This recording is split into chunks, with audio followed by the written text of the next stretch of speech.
Hey guys, tonight we're headed to a small town in Massachusetts where sleep isn't just a nightly ritual, it's a civic duty, where silence after dark isn't encouraged, it's enforced. And if you just so happen to snore after 9 p.m., you might as well have confessed to public indecency, because in this place, bedtime noises are taken very personally. Picture this: a quaint New England village, all slanted rooftops and weather-beaten shutters, nestled under a sky as still as a library. Cobblestone sidewalks, gas lamps, churches with bells that chime on the hour, like a grandfather clock with a vendetta.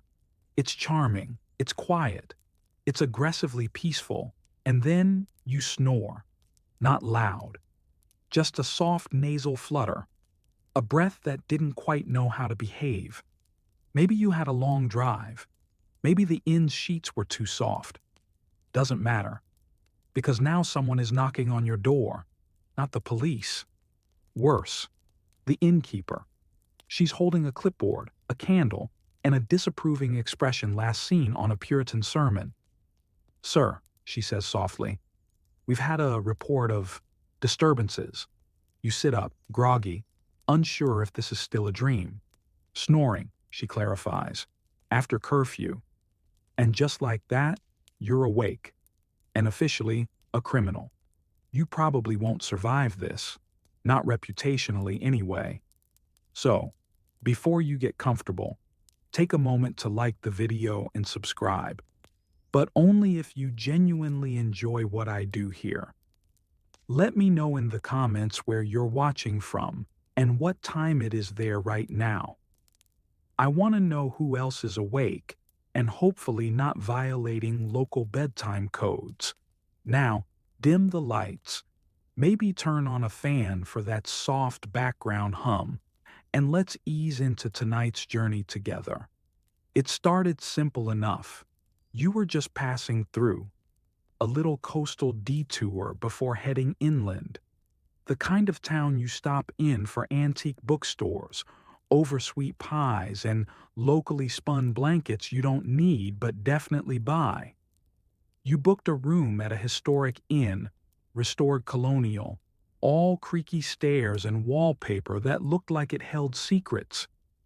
You checked in around 7 p.m. The receptionist warned you gently not to use the upstairs shower after 9. Something about old pipes. You nodded. Fine. Understandable. What she didn't mention, what no one mentioned, was the snoring law. You don't snore often. Maybe when you're extra tired. Maybe after cheese. But nothing dramatic. Nothing that would warrant official involvement. And yet, at 9:37 p.m., you found yourself being politely yet firmly chastised by a woman in a floral nightgown with the voice of someone who has written many Yelp reviews. She didn't ask if you were okay. She didn't ask if you needed water. She asked if you had a nasal strip, then offered you one. Then told you, in a whisper, that the town doesn't like audible sleepers. You asked, foolishly, if that was a joke. She blinked. Ordinance 42-17, she said. Excessive nocturnal exhalation between the hours of 9 p.m. and 6 a.m. is considered a civic disturbance and may be subject to gentle correction. Gentle correction. You didn't know whether to laugh or apologize, so you just apologized. Profusely. She nodded, slipped a pamphlet under your door, and left. You turned on the lamp, opened the pamphlet. The Restful Town Initiative, a guide to noise-free slumber in our community. There were diagrams, a section on how to breathe more politely, a testimonial from someone named Harold who hadn't exhaled through his nose since 1989. You sat on the bed, dumbfounded. This wasn't just a suggestion. This was a culture, a law. You lay back down, facing the ceiling now, conscious of every inhale, every tiny throat noise. At some point, sleep took you. And when you woke, there was a sticky note on the nightstand. "We heard you," it read. "Try side sleeping." You stepped out onto the street the next morning expecting to feel embarrassed, maybe even humiliated. Instead, you felt watched, not in a creepy way, in a civic way, like your breath was a shared responsibility. You sipped coffee at the cafe across from the bell tower. The barista asked if you were staying at the inn. You nodded. She nodded back, then said, "It usually takes a few nights to adjust." You didn't ask what that meant. You were afraid of the answer. Because in this town, snoring isn't just noise. It's a breach of the peace. You walked through the town square later that day, eyes heavy, shoulders stiff from an unnatural night of side sleeping and self-policing. Every little sound around you suddenly feels loud, suspicious, like it might get sighted if it lingers too long. A creaky wagon wheel, a barking dog, even the rustle of newspapers at the bench by the fountain. But none of it seems to bother anyone, because none of it happens after 9. The square is quaint, all red bricks and iron lamp posts. Ivy climbs the sides of old buildings like it's trying to read over their shoulders. A bell tower rises from the middle of it all, tall and proud and suspiciously clean. Every hour it chimes exactly once for each hour on the clock, followed by a soft hum, an echo that rings just long enough to make you wonder whether it's mechanical or supernatural. The town seems to run on quiet pride. Lawn signs in perfect rows, a bulletin board titled "Current Sleep Achievements" outside the post office. Someone's won their 6th full quiet certification. Another family has achieved synchronized stillness. You blink. Is this real? You ask a passing man in a faded crimson cloak-like coat, because of course they wear things like that here, what the sign means. "Oh," he says, cheerful. "It's a community award. You log your household's decibel levels overnight. If no one snores, coughs, mutters, or turns over too aggressively, you get certified." You try to laugh. He doesn't join you. "We take our sleep seriously." "No kidding." Then he points toward the bell tower. "That's where it all started." "Of course it is. You head that way. Might as well see the site of your crime." The bell tower rises above a small cobbled plaza. At the base is a plaque. On this site in 1954, the Peaceful Sleep Act was born. Beneath it, a carved relief. A man mid-snore, mouth open wide, musical notes curling from his face like a curse. Standing beside him, a group of villagers holding candles, looking traumatized. You take a seat on the stone bench across from it and try to imagine the moment. A peaceful night. Stars overhead. The town winding down. The hour approaches 9. And then, a snore. Not a whispery, harmless flutter of a nose. No, this was a trumpet, a foghorn of fatigue, the kind of snore that leaves an echo on the windows and may or may not cause structural damage. You can almost hear it. And worse, so could the bell. Because the story goes that the bell tower malfunctioned that night, chimed out of sync, rang at 9:14 instead of 9:00, and when the mechanic investigated, he found nothing wrong, except the snoring. A theory took shape, that the bell, being finely tuned and handcrafted by 3 generations of sleep-obsessed monks, was sensitive, could detect ambient nocturnal sound deviations, could be knocked out of balance by snoring. There was no science, there was no test, but the story stuck. And in towns like this, stories become ordinances. You find a plaque on the far side of the tower base, partially covered in moss. It lists the ordinance text in delicate serif letters. Let it be known that any sound of human origin, made in unconscious rest, which exceeds the threshold of natural breath, shall be considered an interruption of civic silence, and may be treated with necessary correction as determined by community guardians. You take a photo with your phone, not because anyone will believe you, but because you need proof for yourself. A wind rustles your jacket collar. You look up and notice someone peeking through a window in the building across the square. Curtains twitch, shadows duck. You're not a visitor anymore. You're an anomaly, a potentially noisy one. You walk back through town, slower this time, watching for signs, literal and otherwise. There are courtesy breath signs on lampposts, suggesting techniques for mouth control during rest. Inhale through nose, exhale with grace. There's a sticker on a bakery door that says, Certified Sleep Compliant Staff. You don't ask. There's even a shop, Slumber and Stillness, that sells custom headboards and linen weights designed to hold you in place all night long. No toss, no turn, no trouble. You stop in. A soft-spoken woman in teal robes greets you, offers you tea, lavender chamomile, of course. You ask what sells best. Nasal baskets, she says without hesitation, hand-woven. She shows you a wall lined with tiny basket-like contraptions meant to cradle your nose while you sleep, adjusting airflow in a way that discourages turbulence. They're absurd.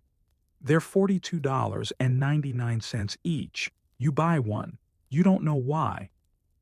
Back at your inn, you run into the floral nightgown woman again. She smiles at your paper bag. Welcome to the effort, she says, almost warmly. That night you do everything right. No cheese, no caffeine, 2 pillows, no socks, nasal basket secured, side sleeping engaged, and still, at 2:13 a.m., you wake to the faintest of knocks. A note slips under the door. A hum is still a note. Please adjust. You lie awake for hours, listening to your own breath, trying to silence a body that only knows how to live by moving, wheezing, sighing.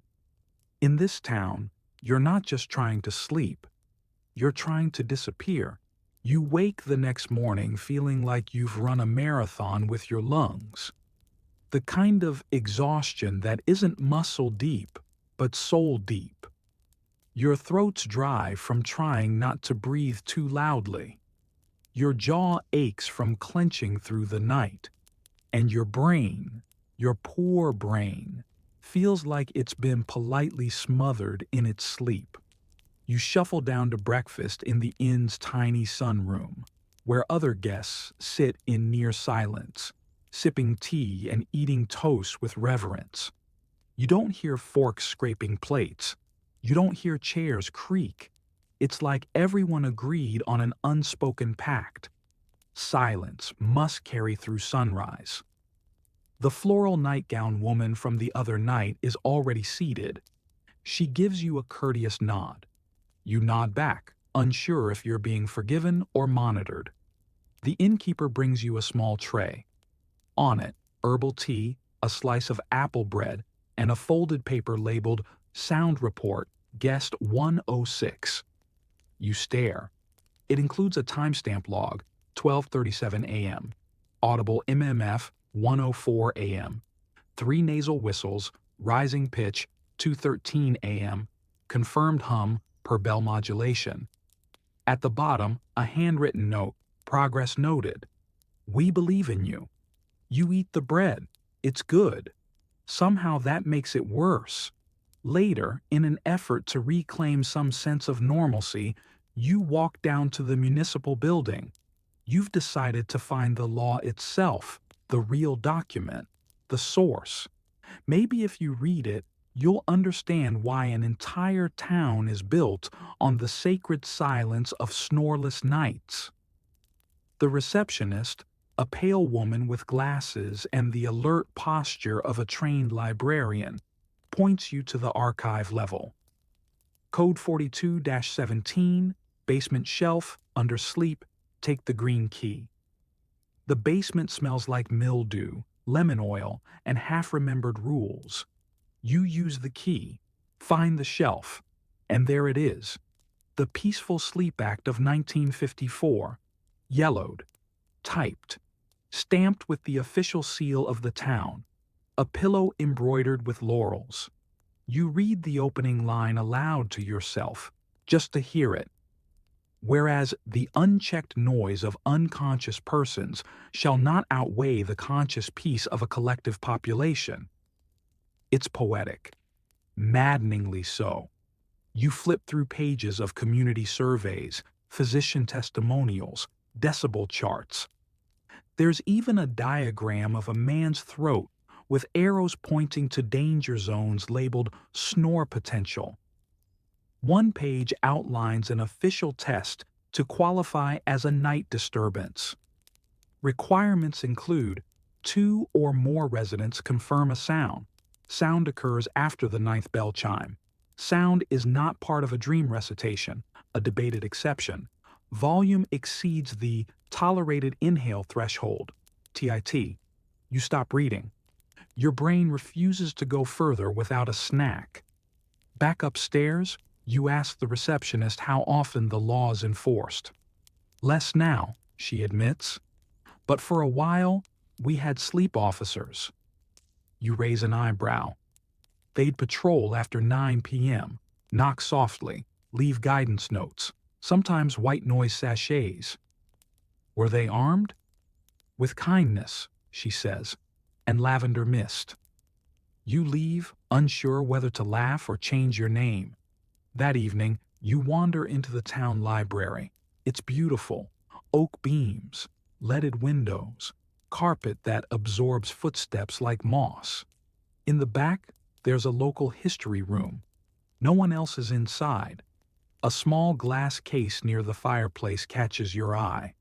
Inside, a preserved nasal basket. The placard reads, "First device used in defense of Ordinance 42-17, belonged to Ernest Tibbins, the Whistleman of Winter, 1961. Next to it, a photo, a man in a nightshirt, wide-eyed, holding a pillow like a shield. Behind him, 3 figures in robes with bells on their sashes. The caption, "The Trial of the Midnight Breather." You look closer. There's a transcript, typed. Faint. Judge. "Mr. Tibbins, were you aware of your disruptions?" Tibbins. "No, Your Honor. I was asleep." Judge. "That is no longer an acceptable defense." You sit there for a long time, watching the paper fade under glass. At some point, the librarian comes over and offers you tea. You ask her about the trial. She nods solemnly. He wasn't punished, just re-educated. What does that mean? He had to attend 4 weeks of silence immersion, learned how to breathe like a librarian. You finish the tea in silence. Back at the inn, you find another note on your pillow. You're almost there. Only 1.7 decibels to go. There's also a little cloth bag of dried herbs labeled anti-snore blend. Chew before dusk. You chew it. It tastes like guilt and cinnamon. You lie down, watching the ceiling, waiting for your body to forget how lungs work. You wonder what happens if you leave tomorrow. You wonder what happens if you don't. You don't sleep much that night. Not because you're scared of being too loud, though that fear hums like a low-grade fever in your chest, but because now you're thinking about Ernest Tibbins, about trial transcripts, about librarians with tea and anti-snore sachets, and about the fact that you're starting to believe this place. Not just tolerate it, believe it. At 4:06 a.m., you finally doze off. You dream of a courtroom, not a modern one. A medieval chamber, stone walls dripping with moss. torches flickering in iron brackets. You stand in the center, barefoot, in striped pajamas. The judge's bench looms high above, draped in dark velvet. Behind it sits a man with earplugs instead of a gavel, holding a pillow and a long scroll. To your left, a jury of townspeople, heads tilted, eyes closed, but not asleep. Listening. Calibrated. Judging. You try to speak, but no sound comes out. "Let the charge be read," the judge booms. A clerk steps forward, her voice papery and precise. On the night of August 4th, between the 9th and 10th bells, the accused did emit 3 successive breath tones exceeding the comfort threshold, with no mitigating dream context. There's a gasp from the jury. Someone fans themselves with a chart. The judge raises his pillow. How do you plead? You open your mouth, but instead of words, you snore. Not a loud one. Just a soft, rogue honk of a breath that escaped without permission. The jury recoils. The judge drops the pillow. Contempt. Suddenly you're in chains made of sleep masks. Weighted blankets fall from above. The floor turns to mattress foam. You're sinking, slowly, heavily, into a bed that doesn't end. And then you wake. There's a candle flickering on your nightstand. The innkeeper must have lit it. Next to it, a familiar yellow slip. Auditory infraction, 4:07 a.m., sub-threshold, but logged. You lie there, staring at the ceiling, thinking about that dream trial. It felt less like fantasy, and more like a warning. Later that morning, you stumble down to the lobby with heavy steps and a tighter chest. The lobby clock reads 8:42 a.m. People are already checking out, some cheerfully, some not. You overhear a man in a sport coat whispering at the counter, "I can't do it. I'll take the late fee. I need to sleep like a human." You glance at him. He glances back. There's a look in his eyes you recognize. Guilt, fatigue, and just the faintest trace of defiance. You nod at him. He nods back. Solidarity, sealed with eye bags. You decide to get some air before your sanity caves in. You follow the stone path behind the inn, past a hedge cut into the shape of a reclined sleeper, and find a shaded courtyard with benches. A bronze statue stands at the center, a woman holding a finger to her lips, eyes closed, hair blowing in invisible wind. Beneath her feet, the inscription, "Let peace be the last sound before dream." You sit listening, not for birds or footsteps, but for absence. You notice it again. How quiet this town really is. Not just calm, engineered, no construction, no teenagers with earbuds leaking tinny beats. Even the wind seems muffled. You think about the trial again. Was it just a dream? Or were you summoned? A crow lands on the statue's head, caws once, loud. Within seconds, a white-robed figure appears from nowhere, hooded, carrying a staff with a golden bell at the end. The crow flies off. The figure bows at the statue, leaves silently. You blink. Did that happen? You walk back toward the square. Just as you round the corner, you spot something new. A cart, wooden, painted blue, with words burned into the side, "Mobile Dream Tribunal." Behind the cart sits a woman in a blue velvet cape, scribbling on parchment. People line up. One by one they step forward, whisper into her ear, and receive either a nod or a frown. You step closer. The signboard on the cart reads, "Report thy dreams, receive absolution," or guidance. You wait your turn. When it's yours, she looks up, bright eyes, quill already in hand. "Well," she says softly. You think about lying. You think about saying you dreamt of nothing. Instead, you say, "I was on trial." For snoring. She doesn't blink, just writes. Then says, "That's a common one." You're not surprised? We only dream what the town allows, she says. And the town prefers its laws internalized. Is it just a dream? She raises an eyebrow. That depends. Did you wake changed? You don't answer. She nods anyway, tears the page, and tucks it into a jar labeled Unlawful Whisperings. Then she hands you a small token, wooden, round, carved with a bed and a bell. Carry this, she says. It won't protect you, but it will remind you. Of what? She leans in. That here, sleep is not freedom. It's a privilege you must earn. You walk away. That night, you barely move.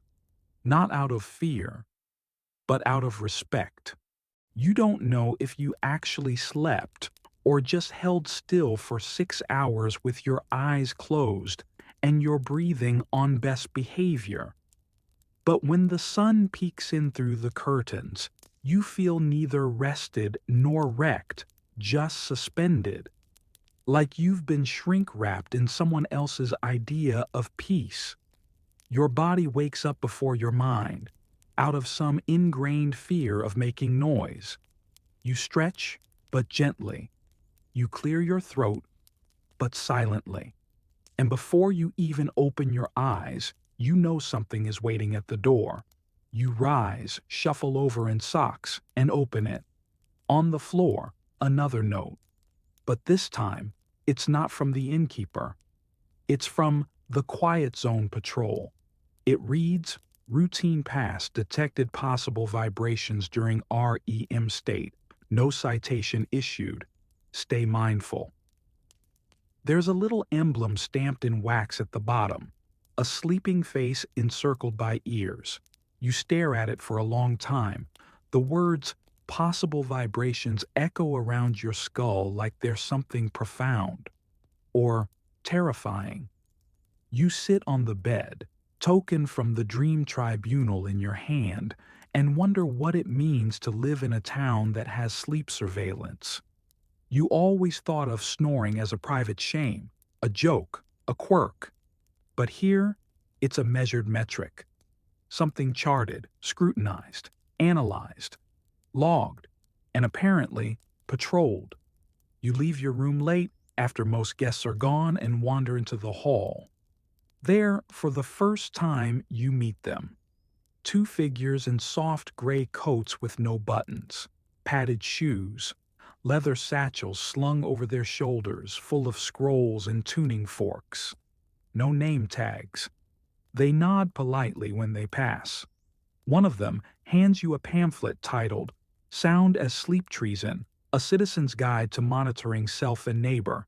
Inside, diagrams of nostrils, airflow tips, advice on mattress density, and a form titled Suspected Acoustic Violations Log. On the back, if you hear something, say something, but whisper it. You step outside, needing open sky. The morning sun looks the same, but the world feels flatter.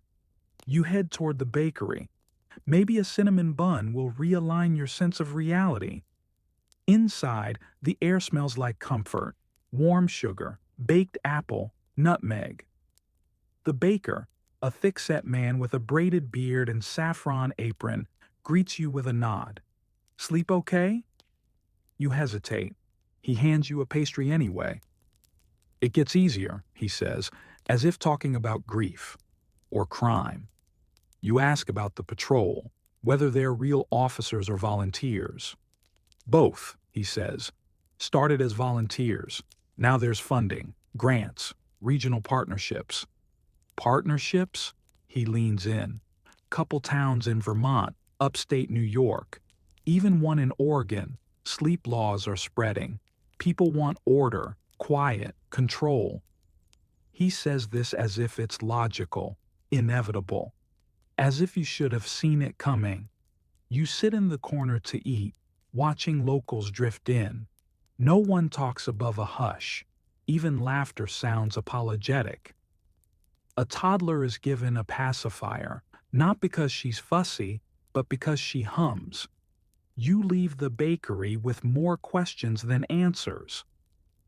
So you head to the town's office of sound and restfulness, located just off the main square between the cobbler and the herb apothecary. It's a modest building with a wooden sign that reads, "Harmony starts at home." Inside, a receptionist greets you in a voice so soft it may be imaginary. She points you to a small exhibit in the back, a kind of mini museum explaining the history of sleep governance. You follow a rope barrier through panels of sepia-toned photos, the original bell malfunction, the founding sleep charter, blueprints for snore-dampening housing, and awards given to residents for lifetime compliance. There's even a ceremonial hood on display, worn by the original sleep warden, linen, midnight blue, stitched with moon phases and tiny golden ears.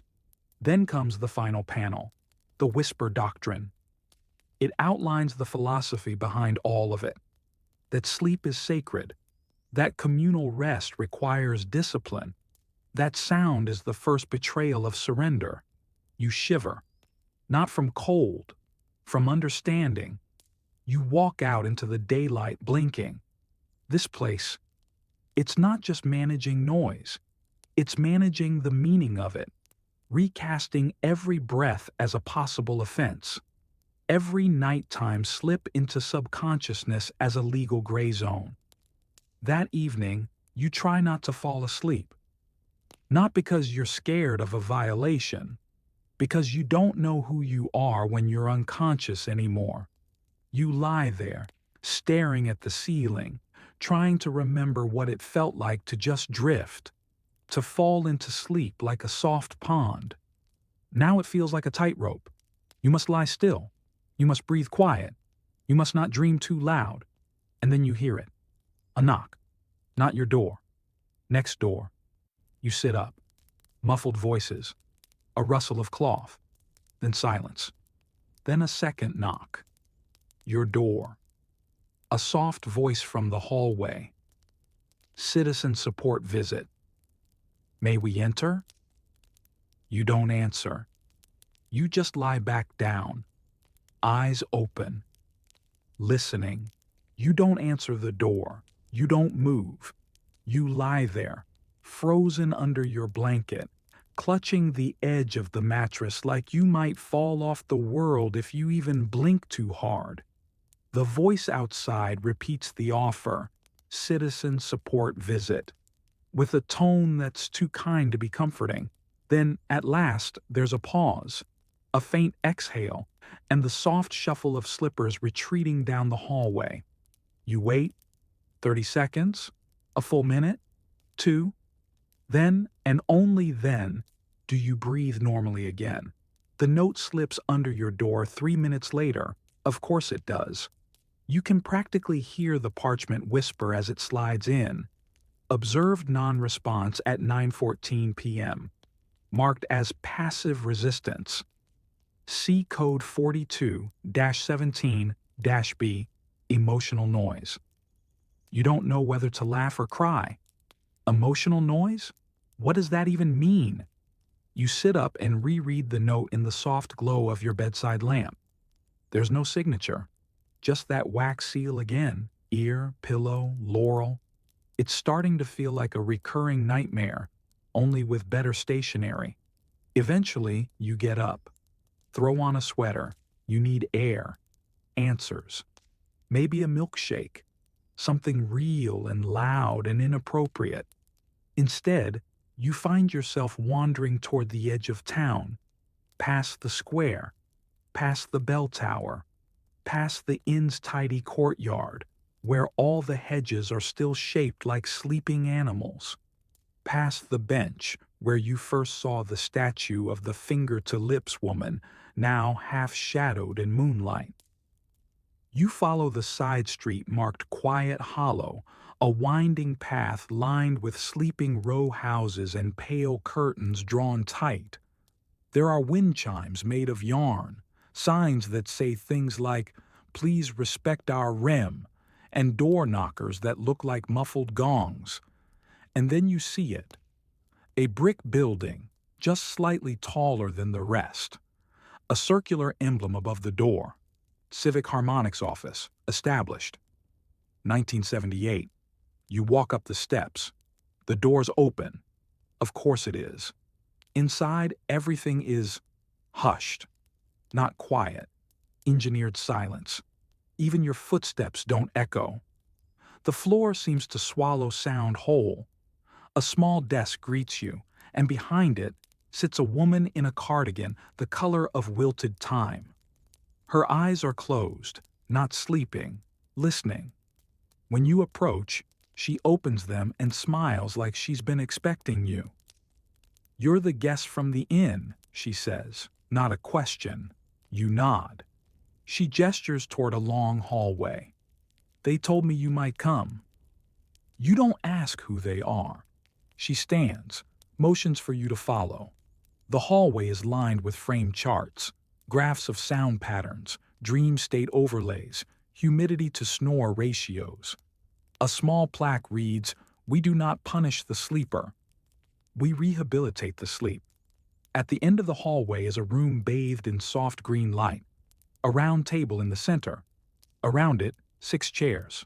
5 are empty. The 6th holds a man in a brown wool vest, fingers steepled, eyes kind but alert. "Please," he says. "Sit." You do. He introduces himself as Counselor Barrick, Director of Civic Harmonics. "You've caused no harm," he begins, "but you've rippled." "Rippled?" He nods. "You're not from here. Your sleep doesn't know our rhythm. Your presence is felt in the stillness. Heard even when you don't make a sound." You blink. "That's not my fault."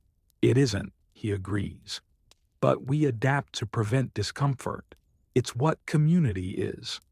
He pours tea from a gourd-shaped pot. Steam curls toward the ceiling like incense from a temple. "You don't drink it." "I didn't break any laws," you say. He nods. "Not overtly. But," he sighs, "the town listens. Always. The bell tower? It's not just symbolic. It records." You laugh, but no one joins you. "Everything is calibrated here," he continues. "Harmony is delicate. Even subconscious dissonance, sighs, murmurs, dream fragments, can affect the whole." You push back your chair. "I just wanted a place to sleep." He smiles sadly. "Then sleep as we do." You stand. "I want to leave." He nods again. "You're free to. No one will stop you. But there will be residue." "Residue?" He lifts a finger. A bell chimes somewhere in the distance. Software almost tender, but unmistakably timed, exactly 10 p.m. "You'll find," he says, "that once you've been tuned to this frequency, the rest of the world feels off-key." You step into the night. Cool air, soft grass underfoot. For a moment, you believe him. That the world has shifted.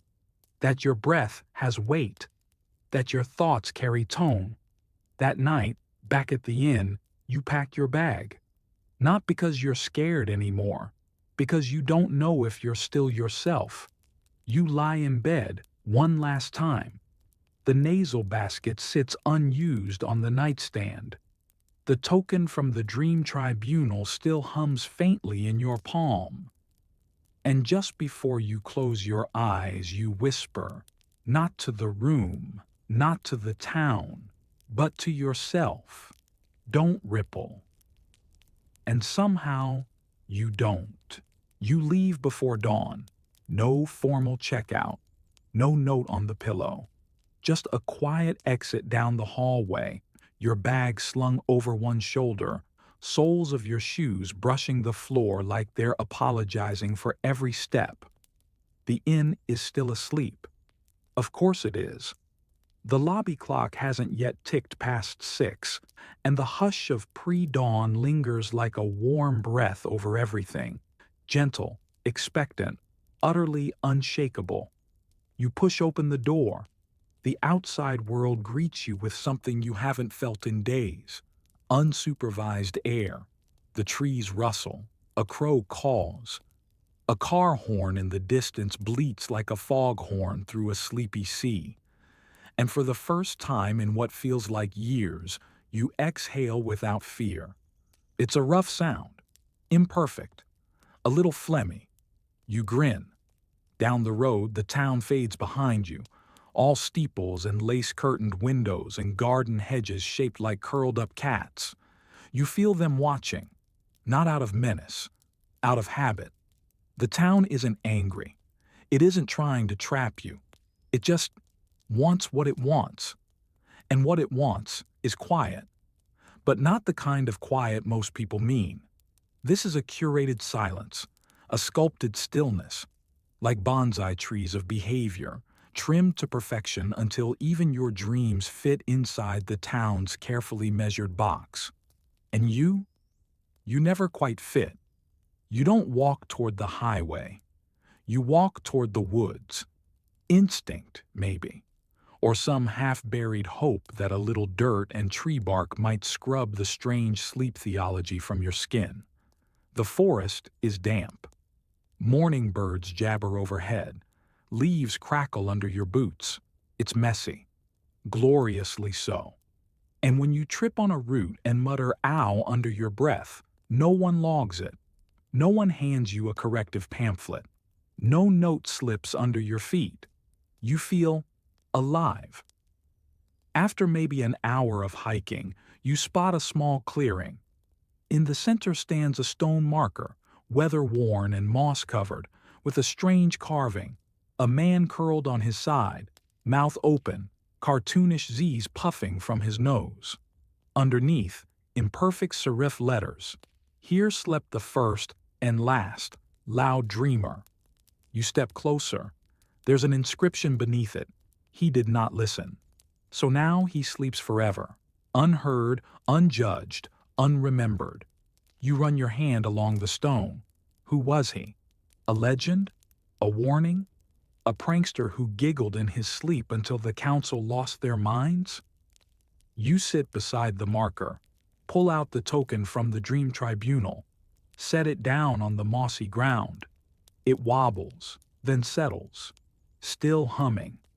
You pull the nasal basket from your pocket, toss it, the woods absorb it. And then, because no one's around, you let yourself snore, just a short one. An exaggerated cartoon honk of a snore, halfway between a sigh and a dare. It feels amazing. You laugh out loud. That's when you hear it. Not the bell tower, not footsteps, just a horse. Hooves, slow and steady, somewhere beyond the tree line. You freeze. A brown shape moves between the trees, just a blur, a mane, a snort. The horse doesn't seem alarmed. It just watches. You stand, and slowly, carefully, back away from the marker. The horse follows, not close, just politely, like it's making sure you keep moving. Maybe that's it. Maybe they don't trap people. Maybe they just guide them, out of range, out of rhythm. You hike another hour, no more horses, no more signs, just a signpost at a crossroads, one way marked Route 17, the other Pine Hollow. You don't need a map. You don't need directions. You turn toward Route 17, toward the gas station, toward cars, noise, freeways, the sound of real, messy, imperfect life. You walk another 20 minutes before you see it, the first billboard you've seen in days, torn, sun-bleached, and loud. It reads, "Snore loud, dream hard, Waffle Hut, next right." You almost cry.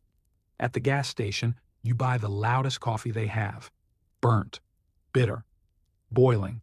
It's perfect. You sit on the curb, sip in full decibel glory, and think. You don't hate that town. You really don't. You kind of respect it. Because what kind of place crafts a whole system, laws, rituals, architecture, around sleep? Not one obsessed with control, one obsessed with peace. Even if their version of peace is a little militant. But here, On this curb, with your terrible coffee and your open sky, you realize something important. You get to choose how you sleep, how you breathe, what you risk by being human. You down the last sip of coffee, stand, and stretch with an audible groan. Somewhere far behind you, a bell chimes. Just once, a parting note, a goodbye hum. And for once, you don't shush yourself. You smile and keep walking. You find yourself back on the road again, but something's shifted in your step. It's subtle, like your shoes are lighter, your shoulders straighter. There's a new looseness to your body, a softness in your jaw. You hadn't realized how much tension you were holding just to exist in silence. Now every footfall, every scuff of gravel beneath your heels feels like a declaration. I make noise, and I am not sorry. It's not rebellion, not really, just reclamation. A soft, unceremonious return to your own rhythm. The highway isn't glamorous. There are potholes, roadside weeds, crumpled soda cans in the grass. The traffic hums by like bees with somewhere to be. Horns honk, not in anger, just in habit. The world is awake, and it is loud, and it doesn't ask your permission. You find a diner, not a sleep-compliant bistro or dream-approved eatery, just a plain, neon-signed, gloriously greasy diner. You go in. The door jangles. The waitress has a voice like gravel and hair like a cinnamon bun. Coffee, she asks before you even sit. Yes, loud and hot, she snorts. Aren't you picky? You grin. The clatter of plates, a child somewhere crying about syrup, a cook shouting, "Order up," from behind the counter. It's music. Terrible, off-key, beautiful music. Your phone buzzes. The town didn't confiscate it, but you hadn't dared use it within their borders. Now, here on your Formica throne, you scroll freely. A message from a friend you forgot to tell you were vanishing. You alive? You type back, define alive. Also, did you know snoring after 9 p.m. is illegal in some parts of Massachusetts? Pause. What the hell did you get into? You start typing a reply, then stop. Because how do you explain it? That it wasn't really about snoring. It was about shaping people. About drawing the line between community and conformity so tightly that even unconscious noise becomes rebellion. You sip your coffee. It burns your tongue. You love it. You step outside, bell above the door jangling again like an old friend. The parking lot's warm from sun, and the bus is idling at the edge of the lot. Destination marquee flickering, southbound, Boston. You hesitate. Massachusetts. You haven't had enough weird, apparently. So you get on the bus. The seats smell like dust and mystery. The windows rattle in their frames. The engine hums with the promise of more nonsense. The bus driver is a woman in her 60s, mirrored sunglasses, chewing gum with ecclesiastical authority. You ask her if she's ever heard of the no-snoring law. She raises an eyebrow. You mean in Wendleton? Is that a town? She shrugs. Used to be. Or maybe it still is. Depends who you ask. She spits the gum into a napkin and grabs a fresh piece. All I know is, she says, you hear about a law like that, it's not really about snoring. It's about control. About how some people don't want to be reminded that the world keeps spinning while they sleep. You blink. That's weirdly profound. She tosses the bus into gear, and off you go. The countryside blurs by, trees in full summer bloom, fences, farms, mailboxes shaped like cows. It's normal again, comfortingly, beautifully normal. And then, a few hours later, the bus hisses to a stop. Wendleton. You didn't ask for this. You didn't even plan to get off. but your legs stand anyway. Your body knows something before your brain catches up. The town looks nothing like the last one. No bell tower, no linen-robed patrols. Just wide streets, brick buildings, a faded sign with a cartoon pillow mascot that reads, Wendleton, home of the quietest night on record. There's a plaque beneath it, cracked from weather. March 12th, 1963, not a single sound above 10 decibels between 9 p.m. and 5 a.m. You walk slowly down the main street. Shops are open. People are talking, not loudly, but not cultishly. You pass a barber shop, a hardware store, a shop called Snuggle Stop that sells body pillows shaped like otters. You see a man sweeping his front porch. You ask him, "Do people still get in trouble for snoring here?" He squints at you. "Not unless you're doing it on purpose." "What?" "You know," he says, "weaponized snoring, revenge sleep, loud roommates, spite naps." You stare. He shrugs. "It's rare, but it's been known." You're about to follow up when a teenager zooms by on a skateboard, earbuds in, hoodie flapping behind him like a cape. The man doesn't even flinch, so maybe this place is healing. You keep walking. There's a community board near the library. Someone's posted a flyer. Quiet choir, Wednesday at 7, breath harmonics and sleep psalms. Below that, a hand-drawn poster with a cartoon sheep in headphones smiling. You deserve peace, but first, practice it. You roll your eyes, but you take a picture. Because yeah, it's still strange, but maybe not dangerous. Not like before. You grab a sandwich from a deli that plays smooth jazz. You sit on a bench and eat it with your mouth open, just because you can. And when the sun starts to dip, you realize you're not scared to sleep here. You might even snore. A little. On purpose.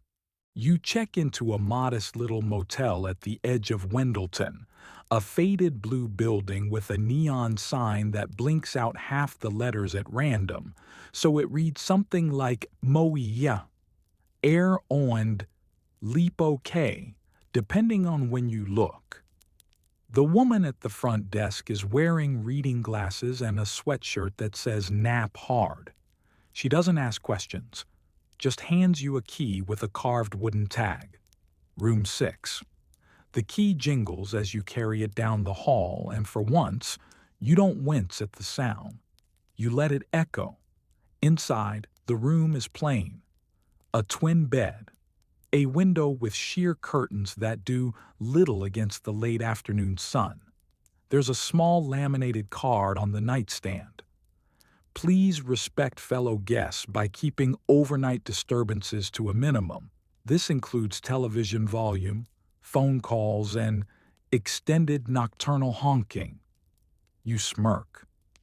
The bathroom has a wall vent that whistles slightly when the fan's on. You leave it running. It feels like defiance in a small, satisfying way. At 8:30 p.m., you lie down. You didn't plan to sleep this early, but something about the bed, the blanket, the freedom, lulls you into something close to rest. You read for a while, scroll your phone. Let yourself yawn audibly and unashamed.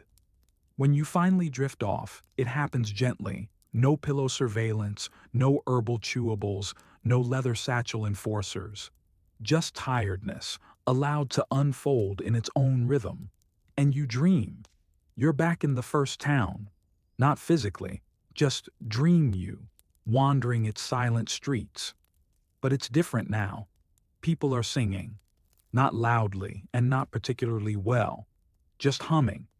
Soft, contented tunes from open windows, from garden benches, from rooftops under stars. Someone strums a lute. Someone else plays a sleepy harmonica. In the dream, you find the Civic Harmonics office again, but the door is locked. A sign says, "Closed for reverie." You laugh in your sleep. You know you do. And that laugh, of all things, wakes you. It's dark outside, really dark. The clock says 2:11 a.m., and you're alone. But then you realize something's different. Not the room, not your body, the air. It feels looser. You breathe in deeply. No one monitors it. No one measures it. You exhale, and it rattles just slightly, like leaves rustling in a paper bag. No knock, no note, no shame. You let your eyes drift closed again, but you don't race toward stillness like before. You let yourself fall. This time, the dream isn't about rules or laws or absurdity.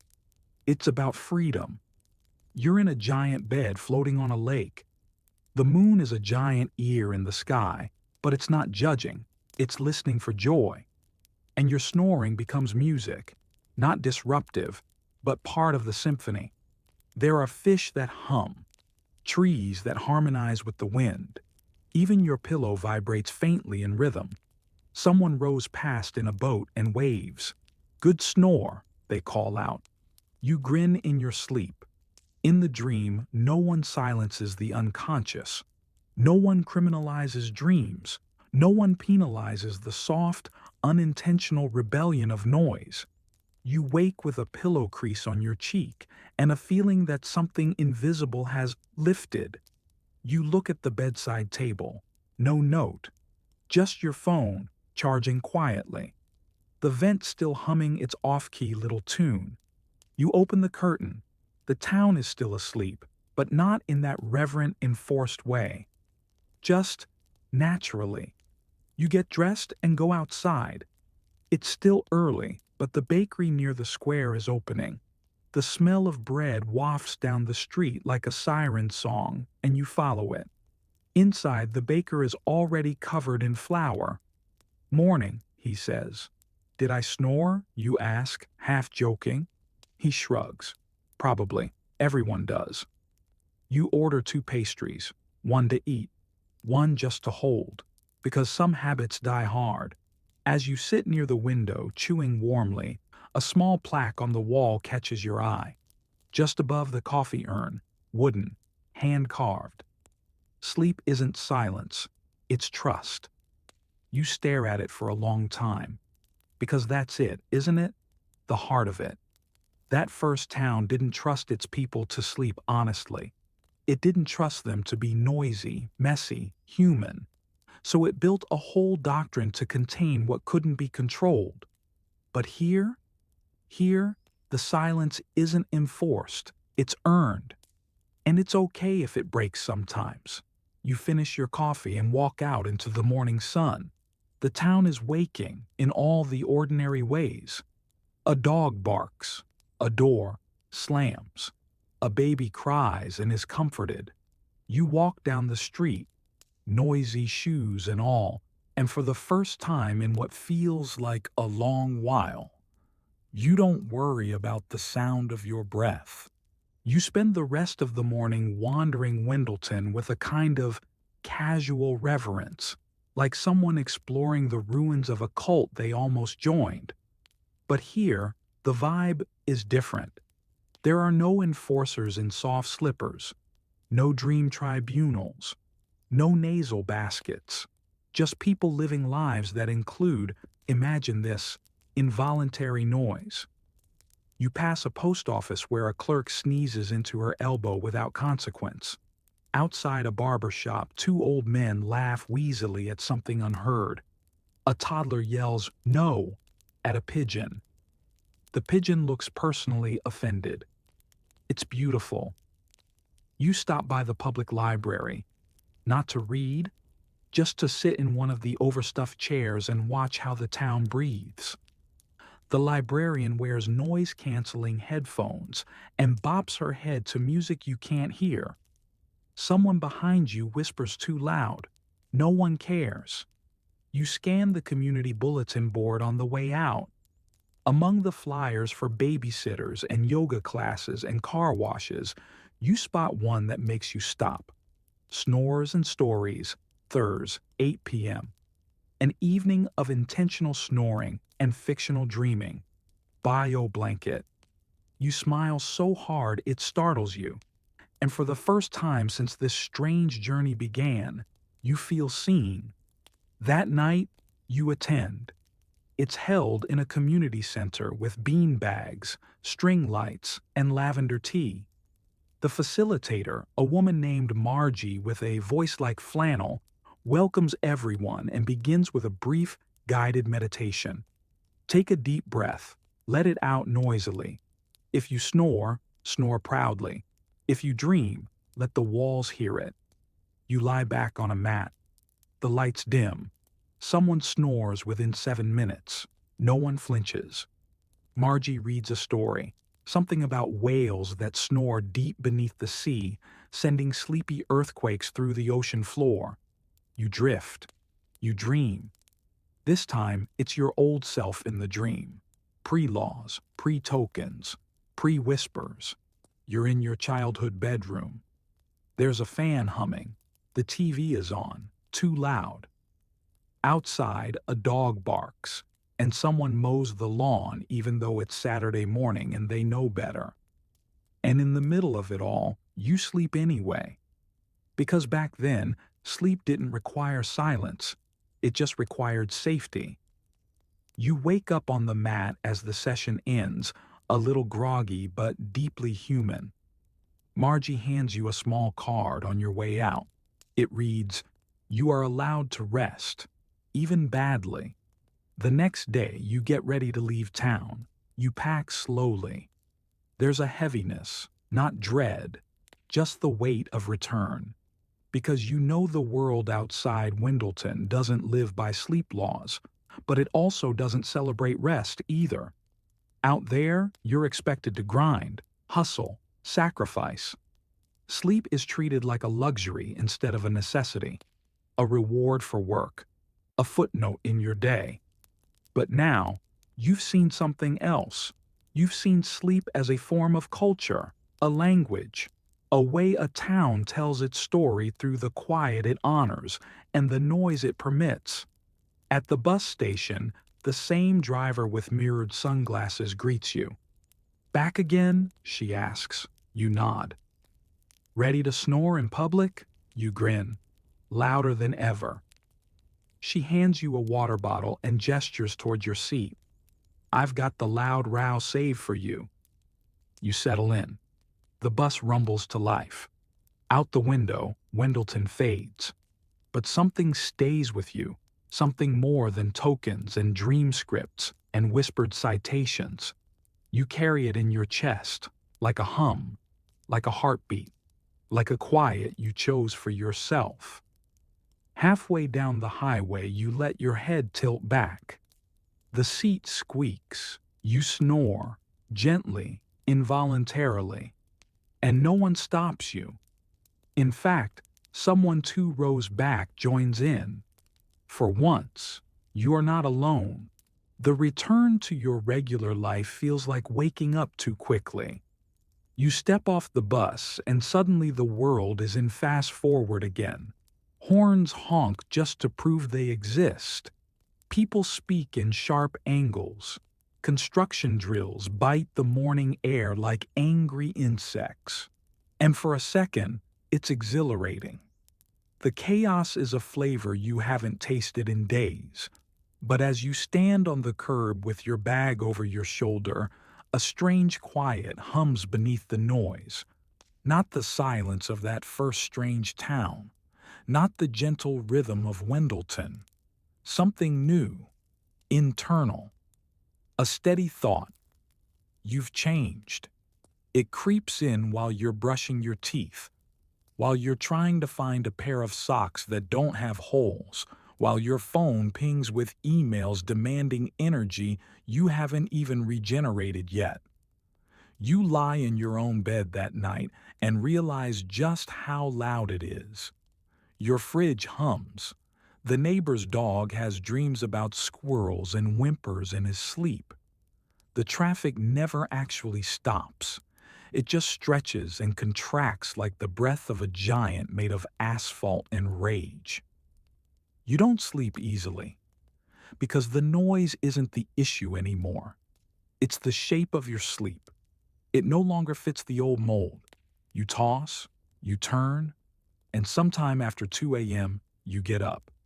You go to the kitchen, make tea, not because it'll help, but because it reminds you of that sleepy community center with Margie's story of snoring whales. You sip. You think about that laminated motel card. Please refrain from extended nocturnal honking. And suddenly, you start to laugh. Quietly at first, then louder, until you're full-on giggling into your mug like a lunatic in the moonlight. Because none of this makes sense. Because it all makes too much sense. Because sleep, something you never questioned, is now tangled in memories of trials, tokens, dream courts, and a horse that watched you like it knew more about municipal law than you did. The next morning, you Google weird sleep laws. You find more than you expected. One town in Illinois where sleeping in a bakery after hours is considered loitering and punishable by citation. A village in Montana where sleepwalking outside your home requires a permit. A city in Texas that tried to pass a law regulating the number of sighs allowed per sleep cycle, but got laughed out of court. And Massachusetts, you find fragments. A Ezerkilinshazit Venharum Turveni, repealed, rewritten, cited in a footnote about disturbances to the peace of slumber. But it was real. You start documenting them, not like a journalist, not like a scholar, like a pilgrim, collecting these oddities like bedtime stories for the restless. Each law you find is a clue, each loophole, a confession, each enforcement, a story buried in someone's need for silence or for control. You reach out to other wanderers, forums, message boards, midnight Reddit threads titled "Sleep is Political," and you're not alone. Someone in Oregon sends you a photo of a municipal sign, "Sleep Zone, maintain emotional neutrality after 10 p.m." Someone else shares a voicemail. "Hi, this is your HOA. Just a reminder that moaning during REM cycles must not exceed 20 decibels. Thanks."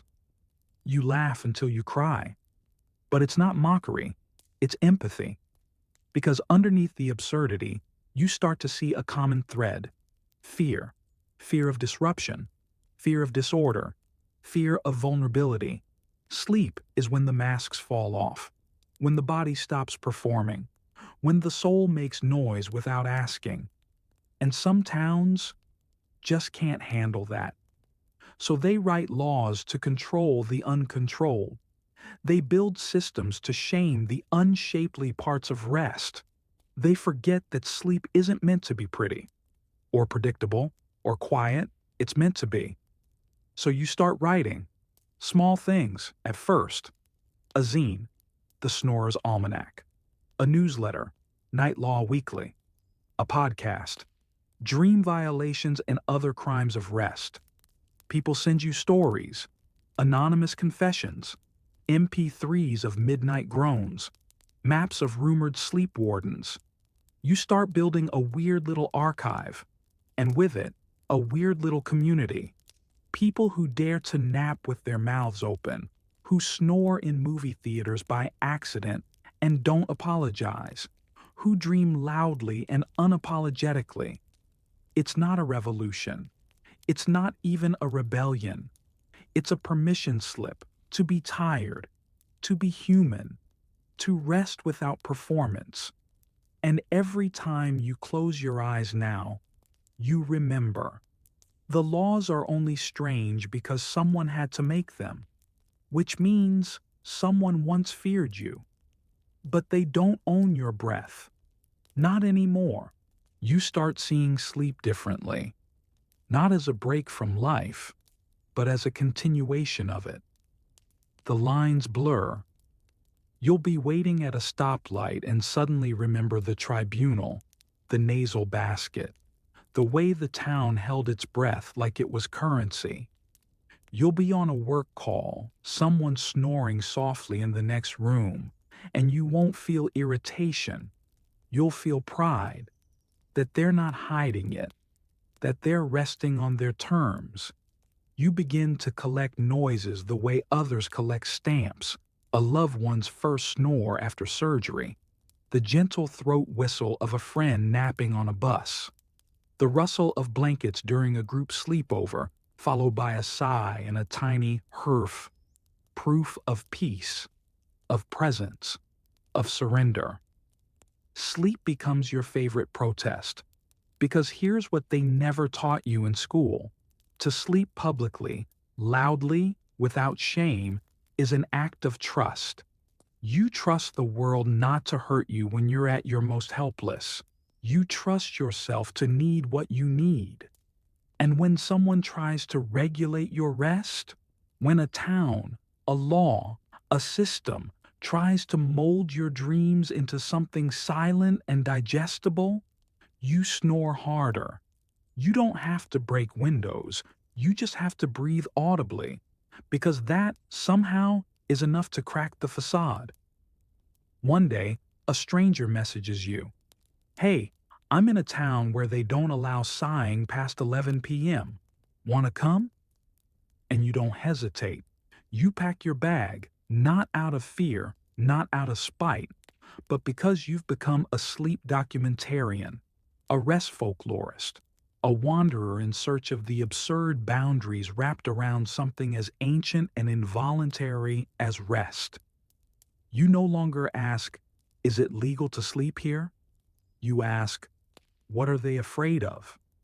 Because you've learned that every bizarre bedtime law, every ordinance against moaning, whimpering, drooling, or dreaming too big reveals something about who we are, and what we fear, and what we long to control. And now, with every step toward a new place, you wonder what their sleep laws will look like. Will they make you wear dream tags? Will they demand bedtime confessions?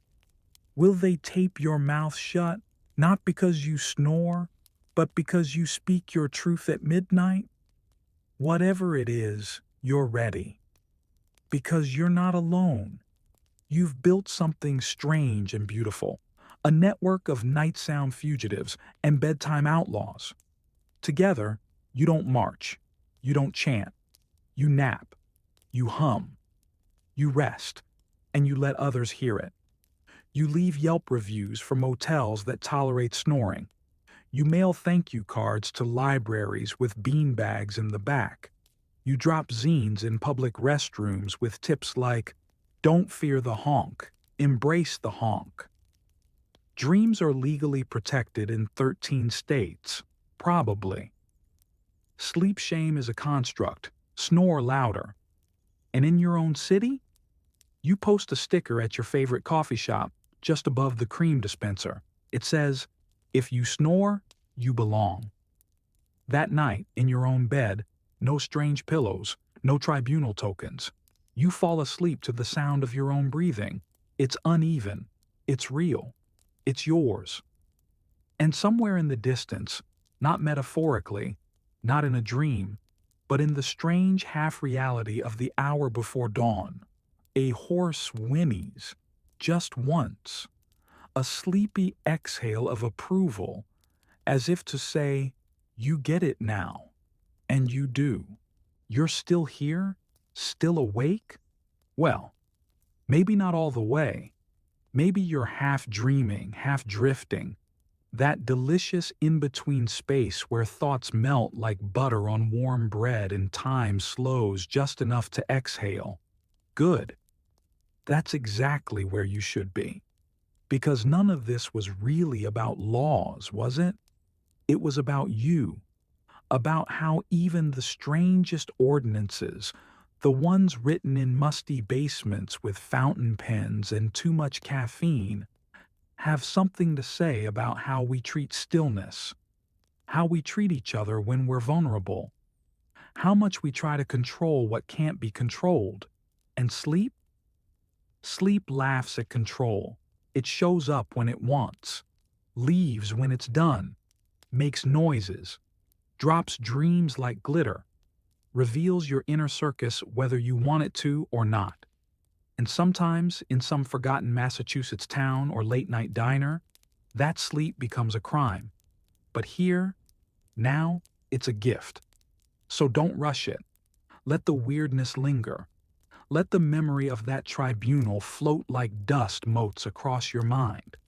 Let the quiet riot of snorers, sighers, and unconscious rebels fill your ears with their soft defiance.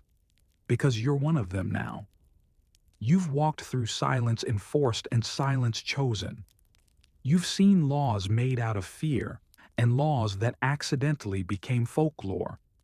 You've laughed at the absurdity and maybe, deep down, understood it. So breathe. Let your eyelids grow heavy. Snore if you must. There are no fines here, no citations, just the gentle reminder that rest is sacred and strange and absolutely yours. End of script. Sweet dreams.